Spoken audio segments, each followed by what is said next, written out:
Josep i Maria han decidit arriscar-ho tot i s'han embarcat en una pastera per anar cap a Europa. Esperen un fill i saben que al seu país no hi ha futur. La pastera s'ha quedat sense motor i quan ja havien perdut tota l'esperança han estat rescatats per un vaixell que els ha dut fins a Itàlia. En arribar a terra els han portat a un centre de detenció. Fa dies que són allí i avui els han comunicat que els envien a un altre centre de detenció, a Albània. Hi ha molta expectació perquè és la primera vegada que Itàlia pren aquesta decisió. Al moment de l'embarcament hi ha periodistes i molts altres curiosos.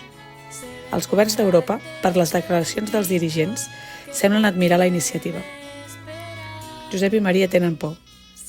No saben on van ni què els espera a l'altre país.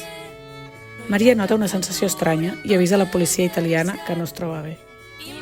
El policia italià que els embarca, tot un exemple d'integritat, veu la panxa de Maria i indica que en aquell estat no l'haurien d'embarcar, ja que no es poden extradir persones embarassades. El seu superior l'ignora i embarquen igualment. Durant el trajecte, amb el moviment del vaixell, Maria es posa de part i en entrar a aigües albaneses neix l'infant. Entre les 18 persones extradides que viatgen amb ells hi ha una noia amb experiència en parts i els ajuden al naixement de la criatura. El viatge que havia de ser un infern ha passat volant amb tot l'enrenou i la criatura ja plora. L'han embolcallada amb una tovallola que hi havia per allà i l'han posat sobre un palet de material, que és l'únic lloc sec al vaixell. Un cop a terra, els porten a un centre de reconeixement.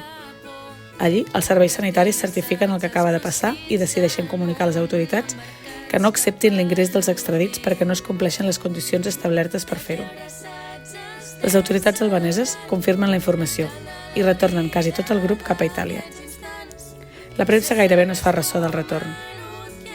Al desembarcar, els han deixat en llibertat per evitar més escàndols. Entre tots, decideixen que l'infern es dirà Jesús, que vol dir el Salvador, perquè els ha salvat de l'extradició. La família del policia que en sortir havia intentat evitar que els embarquessin i extradissin, els acull a casa seva fins que la mare es recuperi. El 6 de gener, un jutge ha declarat il·legal el mecanisme d'extradir a centres a l'estranger, com ja havia passat al Regne Unit. Tant de bo, això serveixi perquè no hi torni a haver iniciatives inhumanes i il·legals com aquesta. Des d'Itàlia i Albània, per TV Betlem, Laia Bonet. Que tot allò que el fang s'ha emportat, que tota terra que s'ha ocupat, que tanta guerra que ens ha esclafat, sigui per sempre recordat.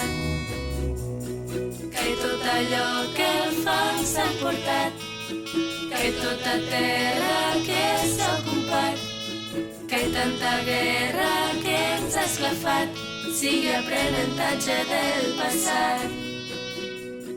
Que tot allò que el fang s'ha emportat, que tota terra que s'ha ocupat, que tanta guerra que ens ha esclafat, sigui per sempre recordat.